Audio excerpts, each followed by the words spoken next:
হাসরে যখন বিচার কাজ শুরু হবে তখন সর্বপ্রথম হিসাব নেওয়া হবে নামাজের। নামাজ হলো ভেস্তের চাবি, তা আমরা সকলেই জানি, কিন্তু জানা সত্ত্বেও আমরা নামাজ পড়ি না। প্রিয় নবী হাদিসে বলেছেন, বেনামাজিদেরকে দুনিয়াতেই 5টি শাস্তি দেওয়া হবে। বেনামাজিরা দুনিয়াতেই এই 5টি শাস্তি না পাওয়া পর্যন্ত মৃত্যুবরণ করবে না। মৃত্যুর আগে তাদের এই শাস্তি ভোগ করতে হবে। প্রিয় নবীর এই হাদিসটি অবশ্যই শেয়ার করে দিবেন। প্রিয় নবীর হাদিস জেনে যে ব্যক্তি অন্যের কাছে শেয়ার করলো না, তাকে প্রিয় নবী উম্মত বলে পরিচয় দিবে না। আমরা জানবো এবং অন্যকে জানাবো। এবং আপনি যদি প্রিয় নবীর উম্মত হয়ে থাকেন তাহলে অবশ্যই আলহামদুলিল্লাহ কমেন্ট করবেন। তো চলুন বেশি কথা না বলে শুরু করি আজকের ভিডিও। আজকে আমরা জানবো বেনামাজি ব্যক্তিদের দুনিয়াতে কোন 5টি শাস্তি দেওয়া হবে। বেনামাজি ব্যক্তির সর্বপ্রথম যে শাস্তি হলো সেটি হলো তার কোনো দোয়া কবুল হবে না। সে আল্লাহর কাছে যতই দোয়া করুক না কেন তার কোনো দোয়া আল্লাহর দরবারে কবুল হবে না। 2 নম্বরে যে শাস্তির কথা বলা হয়েছে তা হলো তার নেক কাজের কোনো বদলা দেওয়া হবে না। প্রিয় দর্শক, ধরুন আপনি কিছু পাওয়ার জন্য নেক আমল করলেন, কিন্তু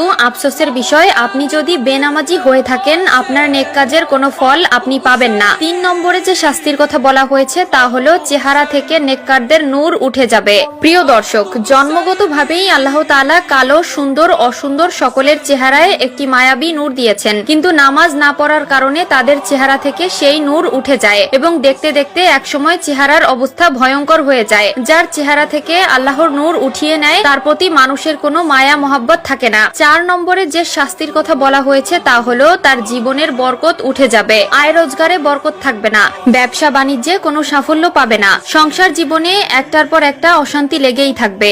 যতই ইনকাম করে ততই মনে হয় যেন কোনো সফলতা পায় না। এর মাধ্যমে বোঝা যায় আল্লাহ তাআলা তার জীবন থেকে নেক বরকত ছিনিয়ে নিয়েছে। 5 নম্বরে যে শাস্তি দেওয়া হবে তা হলো কোনো নেককার বান্দাদের দোয়ার মধ্যে তার কোনো হক থাকবে না। যে ব্যক্তি বেনামাজি তার জন্য যদি কেউ দোয়া করে সেই দোয়ার ফল সে পাবে না। এমনকি ওই বেনামাজি নিজের জীবনের দুর্দশা দূর করার জন্য যদি কোনো আলেমকে এনে দোয়া করায় সেই দোয়া আল্লাহর দরবারে কবুল হবে না, কারণ বেনামাজির জন্য নেককার ব্যক্তিদের দোয়া কবুল হয় না। নামাজ হলো সকল জীবনযাত্রার মূল চাবিকাঠি।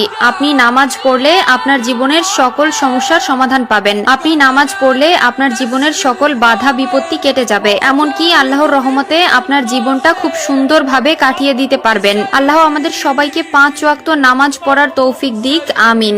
হাসরে সর্বপ্রথম হিসাব নেওয়া হবে নামাজের। আল্লাহ তাআলা মুসলিমদের উপর নামাজ ফরজ করেছেন। কাফের, মুশরিক ও মুসলিমদের মধ্যে পার্থক্য হলো নামাজ। প্রিয় দর্শক, আজকে আলোচনা করব নামাজ নিয়ে। যারা নামাজ পড়েন কিন্তু নামাজে মনোযোগ হারিয়ে যায়, দুনিয়াবি চিন্তা আসে, তারা কিভাবে নামাজে মনোযোগী হবেন সেই নিয়ে আজকের ভিডিও। প্রাণ ছাড়া দেহের যেমন কোনো মূল্য নেই, তেমনি মনোযোগ ছাড়া নামাজের কোনো মূল্য নেই। নামাজের মাধ্যমে আল্লাহর সাথে মুসলিমরা সরাসরি কথা বলে। অবশ্যই ভিডিওটি সম্পূর্ণ দেখবেন এবং শেয়ার করে দিবেন যেন আপনার সকল মুসলিম ভাই ও বোনেরা তাদের নামাজকে সহিশুদ্ধ করতে পারে।